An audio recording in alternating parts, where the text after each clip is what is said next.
No, this can't be. I just couldn't believe the harsh reality in front of me. The man I loved was cheating on me, and to make it even worse, it was with my sister. And she wasn't just any sister, she was my twin. While I'd always felt like the underdog compared to her, when he proposed, I thought things might be different.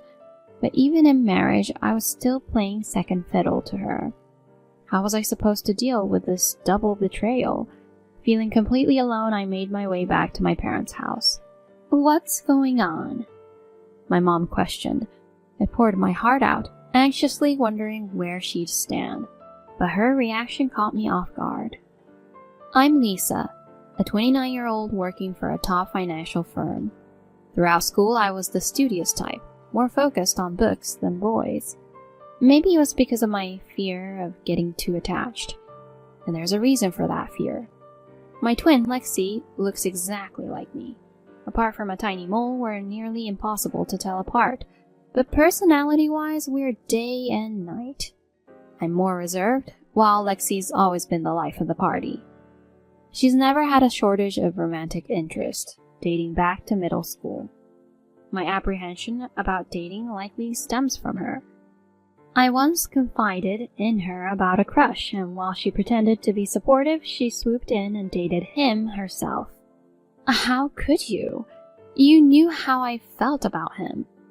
I confronted her, heartbroken. But instead of feeling sorry, she just smirked. Yeah, but I ended up liking him too. Can't help it. Seriously? After knowing how I felt? That's so messed up. Honestly, get over it.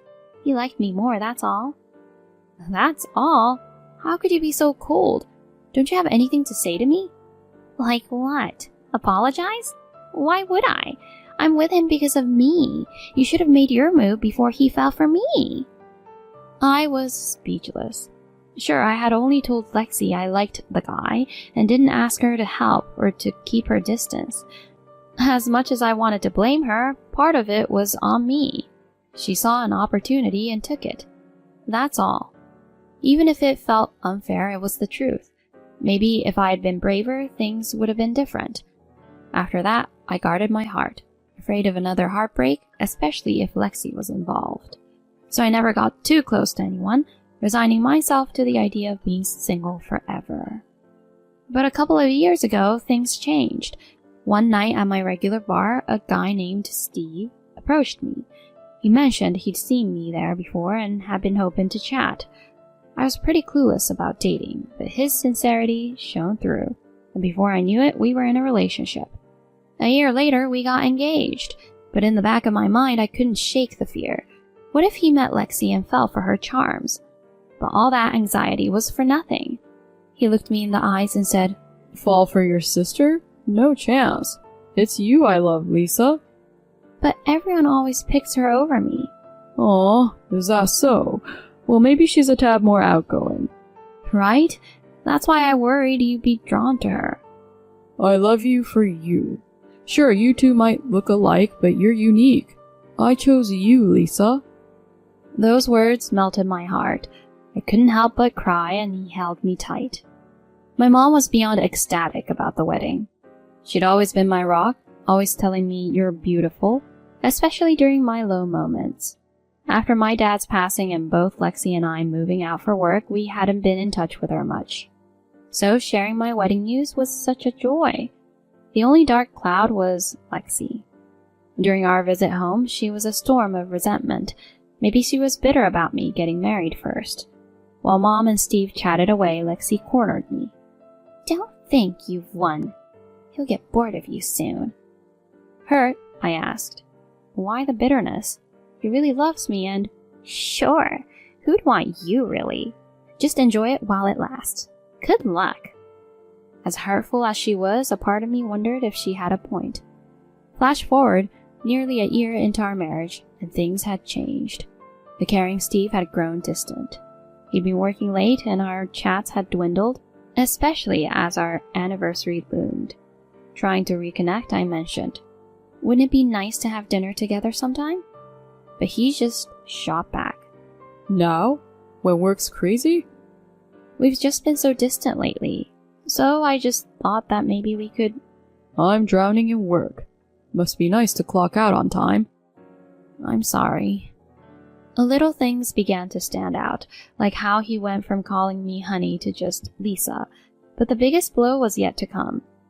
On my day off, while cleaning the house, Steve's tablet caught my eye. Then I saw something unbelievable. No, this can't be. A notification popped up showing a photo of him and Lexi. Panic welled up as I swiped the tablet open. No password. What I found was a slew of messages and pictures, undeniable proof of their affair. I was gutted. Cheated on with my own sister? He had promised. He said he wouldn't fall for her. He said he picked me. But I couldn't just bury this. Maybe if we talked and he was truly sorry, we could find a way back. I steeled myself to confront him that evening. When he finally walked in, he seemed taken aback to find me waiting. You're still up? He muttered, trying to walk past. I blocked his way and blurted, "You've been seeing Lexi behind my back, haven't you? What's up with that?" Huh? What are you talking about? Come on! I stumbled upon your tablet today. The jig is up. You shouldn't snoop. But since you know, yeah, I've been seeing her. His confession hit me hard, but then he added, For the record, I was with Lexi before you came into the picture. I was stunned. What's that supposed to mean? I was actually dating her first, but she had a bunch of debt. Once I realized you had a stable job, I thought, why not marry you and use the money to help her out? Wait, what? So the cash I've been handing over for household expenses? Yeah, I might have exaggerated a bit and skimmed some off the top. Thanks to you, Lexi got a good chunk of change. I felt like the floor had been pulled out from under me. He'd only used me to pay off Lexi's debt. When we first got hitched, he took charge of our finances. Every time he'd ask, I'd just transfer money to our joint account, clueless that he was funneling it to Lexi. Then he shoved some divorce papers in my face. Now that you're in the loop, I don't need you. I'm going back to Lexi. My heart shattered. What was I going to do? Heartbroken and overwhelmed, I signed the papers and went straight to my childhood home. Answering the doorbell, my mom's face showed a mix of shock and concern. "What's going on?" she inquired. I poured my heart out, wondering if she'd be on my side. As I shared my story, she just nodded and then, to my shock, said, "Well, good riddance." Wait, good riddance?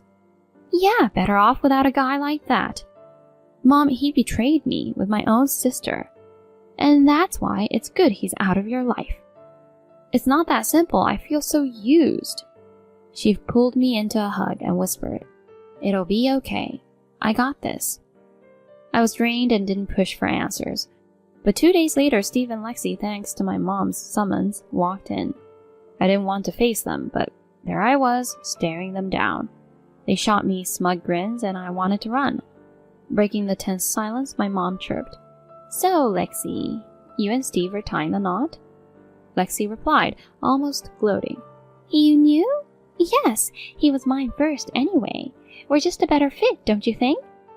Without missing a beat, my mom responded, "Oh, for sure. 2 peas in a trashy pod." Lexi looked stunned. Then my mom handed them a paper. A shaky Lexi read, "Compensation to Lisa for $90,000? What? That's way too much." "Is it? After everything you did? Do you want this to go to court?" "Court? Mom, that's a bit extreme, don't you think? I'm your daughter. Why would you want to hurt me like this?" "Hurt you? Think about what you two have done to Lisa. How could you both exploit my trusting daughter like that?" "Lisa's always played the victim. You've always favored me, right, Mom?" As she tried to touch Mom, she swiftly moved away, her eyes sharp with anger. "Cut the act. I can't even look at you right now." "What are you talking about, Mom?" "Remember the $90,000 you borrowed from Dad? You signed for it. You didn't forget, did you?" "I remember borrowing from Dad, but he's gone now." I was taken aback. Lexi had taken a significant amount from our father, and I was in the dark about it. The total had risen to whopping $90,000. Was this the debt Steve had mentioned? As the conversation continued, my mom spoke up. You think Dad's passing means you're off the hook? I'm his inheritor. That debt's on you to pay to me. I wasn't aware of this. I can't just... Mom interrupted. I'd hoped you'd eventually repay it, but now I don't even recognize you. You need to settle that debt now. Hold on, Mom. Can't we? You've put it off for too long. Either pay up or I'll see you in court. You can't be serious. There's no way. Despite her pleas, Mom stood her ground. Steve, who had been listening, interjected. Wait, Lexi, you owe money to your dad too? What's it to you? She snapped.